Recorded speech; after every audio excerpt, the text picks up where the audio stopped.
Hello दोस्तों, नमस्कार। स्वागत है आपका सोनी एजुकेशन चैनल में। दोस्तों, आज की क्लास में हम पढ़ने वाले हैं आरबीएससी बुक क्लास 7 हमारा राजस्थान, जिसका चैप्टर 4 पढ़ेंगे।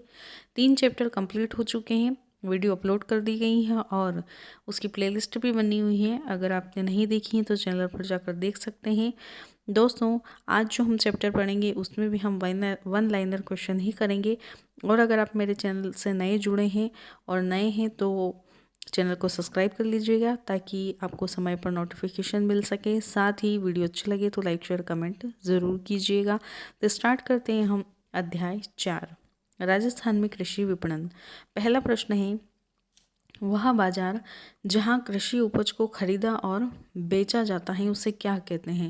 यानी कि जो हम किसान जो होते हैं, खेती करने के बाद में जब फसल पक जाती है तो उसके उपरांत वे क्या करते हैं कि उस फसल को बेचने के लिए जाते हैं। तो जहाँ पर फसल को बेची जाएगी और जहाँ खरीदी जाएगी तो उसे हम कृषि उपज मंडी कहते हैं।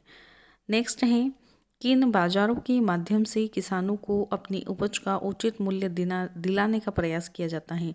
तो कृषि उपज मंडी जो होती है उसके माध्यम से किसानों को उचित मूल्य प्राप्त होता है कि अच्छे से अच्छा उन्हें उनका जो मेहनत है उस हिसाब से उनको उनकी जो फसल है उसके हिसाब से उन्हें मूल्य दिलवाया जाता है। तो वह है कृषि उपज मंडी के माध्यम से मूल्य दिलवाया जाता है। नेक्स्ट है, कृषि उपज मंडी बाजार नियमों के आधार पर संचालित होते हैं, इसलिए इन्हें क्या कहा जाता है।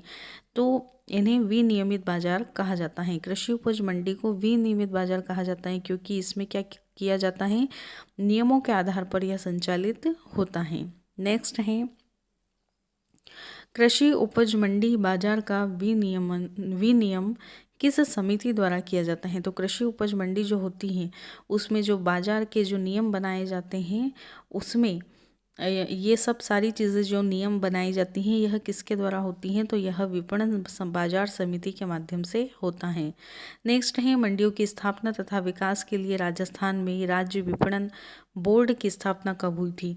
तो मंडियों की स्थापना और साथ ही विकास के लिए दो चीज़ें थी, है ना। मंडियों की स्थापना और मंडियों के विकास के लिए क्या किया गया, तो राज्य कृषि विपणन बोर्ड की स्थापना की गई थी, 1974 में की गई थी। नेक्स्ट है, किसानों की सहायता के लिए मंडी में कौन होते हैं। तो मंडी में आड़तीय होते हैं, यानी कि जो मंडी में किसानों की सहायता करते हैं उन्हें आड़तीय कहा जाता है। तो कभी ये भी पूछ ले कि आड़तीय किससे कहा जाएगा, तो मंडी में किसानों की सहायता करने वाले को। नेक्स्ट है, वे आड़तीय किसानों की उपज को मंडी में बनी अपनी दुकानों पर बेचते हैं और अपनी आड़त या कमीशन काटकर किसान को उसकी उपज के मूल्य का भुगतान कर देते हैं। तो उन्हें क्या कहते हैं, तो उन्हें कच्चे आड़तीय के नाम से जाना जाता है।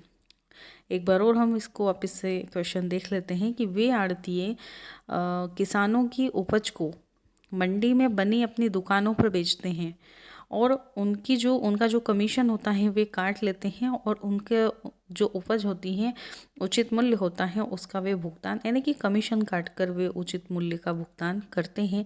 तो उन्हें कच्चे आड़तिया कहा जाता है। नेक्स्ट है, वे आड़तिए जो कच्चे आड़तिए से थोक व्यापारियों या मिल वालों के लिए उपज का क्रय करते हैं उन्हें क्या कहा जाता है, उन्हें पक्के आड़तिए कहा जाता है। नेक्स्ट है, कृषि उपज मंडी में खरीदारों से कौन सा शुल्क वसूल किया जाता है। तो कृषि उपज मंडी में खरीदारों से बाजार शुल्क वसूल किया जाता है। नेक्स्ट है, कृषि उपज मंडी में मध्यस्थों से कौन सा शुल्क वसूल किया जाता है। तो मध्यस्थों से लाइसेंस शुल्क वसूल किया जाता है। अगला प्रश्न है, कृषि जिन्सों जैसे अनाज, दलहन, तिलहन, कपास, लघु वनोज आदि को अधिसूचित क्यों किया जाता है। तो अधिसूचित राज्य में नियमन के लिए इन्हें अधिसूचित किया जाता है। अगला प्रश्न है, राजस्थान की जोधपुर मंडी किसके लिए विश्व प्रसिद्ध है। तो यह जीरे के लिए विश्व प्रसिद्ध है।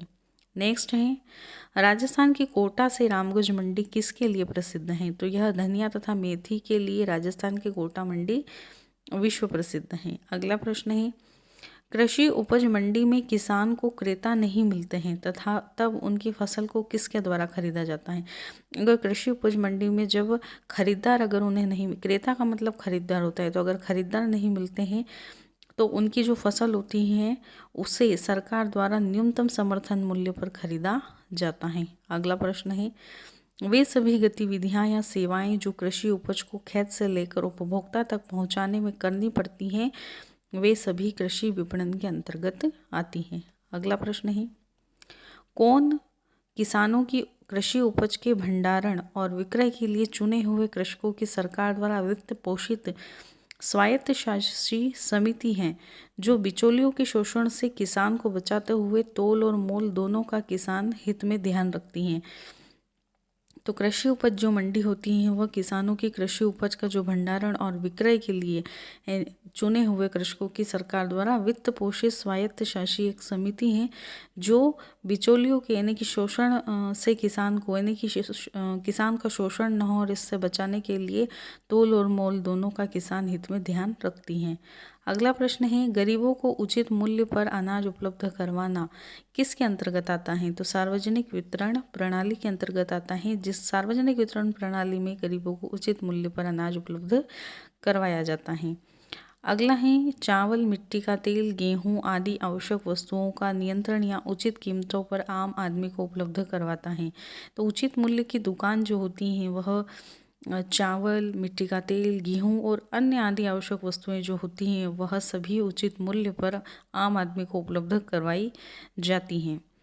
नेक्स्ट है, उचित मूल्य की दुकानों की संपूर्ण जानकारी व कार्य को संपूर्ण नियमों के अंतर्गत चलाने की जिम्मेदारी राज्य सरकार की होती है।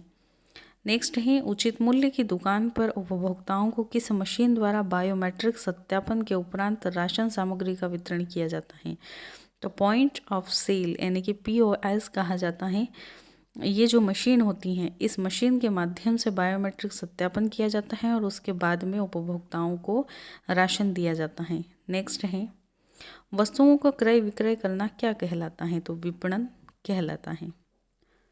नेक्स्ट है, ये जो चैप्टर था आपका कंप्लीट हो चुका है। अब चैप्टर कंप्लीट होने के बाद में 2 क्वेश्चन हैं जो कि आपके लिए मैं दे रही हूँ। अगर आपने ये वीडियो अच्छे से देखी होगी तो मुझे उम्मीद है कि आप इन दोनों क्वेश्चन के आंसर दे पाओगे और कमेंट बॉक्स में आप ज़रूर कमेंट कीजिएगा इनके आंसर।